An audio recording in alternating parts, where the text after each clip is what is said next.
begin? It's been kind of a funny year, and we've been inseparable as ever. But I wanted to acknowledge our relationship, how special it is that we've had it.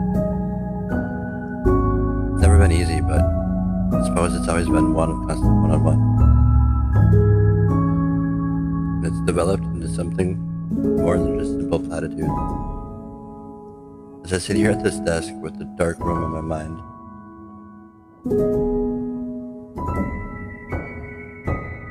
looking you square in the eye, wonder where it was and when it was you chose me to be with you.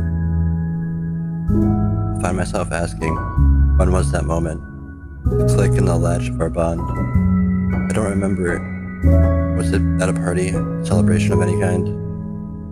At a funeral, or a parade of somber hearts? It wasn't at work, and it wasn't on holiday. Did we meet through friends? It's possible, I guess. I just remember you being there one day, and you've been here since. Sometimes in the background, I know, but it's as if you're always ready to help me into my pit of despair, or find an excuse for me to not feel alright while I'm alone.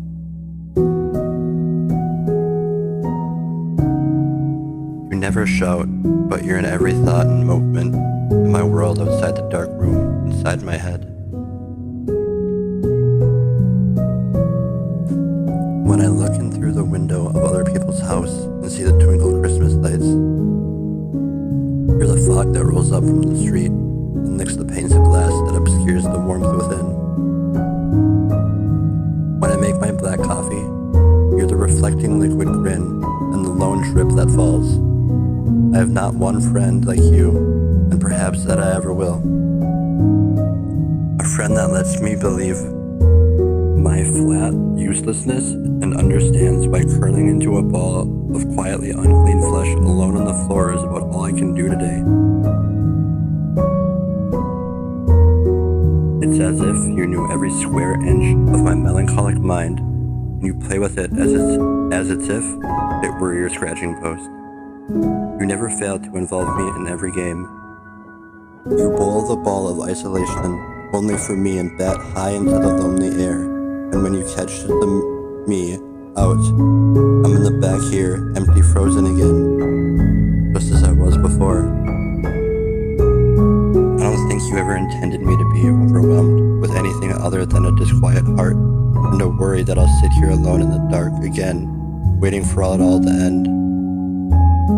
Seeing if the broken sleep I put off until the last clock strike of the end of the day will finally set in. At 2 a.m., then again at 4 a.m., and every 10 minutes or so thereafter, being like a form of friendly torture. You seem to think that insomnia is a game and we can play it together, even when I stream with tears in the street beneath the yellow glow of the city light.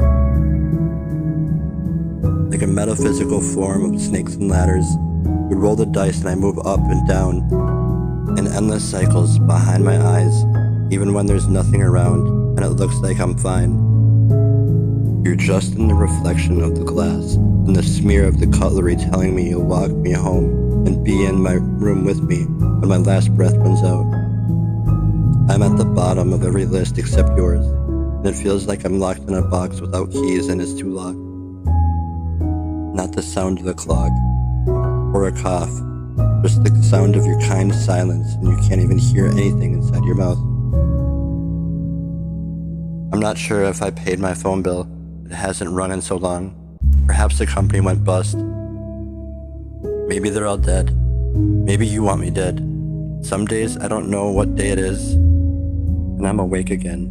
Are these my clothes? Are they even clean? Do I need clothes if there's nothing inside my head? My dear loneliness, did you bring me here? At least we're together, and I think that's what you intend. Loneliness, my dear friend. It's about this time of year I ordinarily think people no longer here. But I always still think people here. People that are alone and are lonely, and on their day-to-day lives, they just feel like they need somebody. I also pay tribute to the people who are lost at sea, all for their own good reason. We all know someone alone. Even if we don't know how it really feels, we should try to make them feel a little bit less alone. Make a phone call, drop them a card, wish a goodbye text to someone, or just pop around and say hello. Because you never know how something so small could mean at all.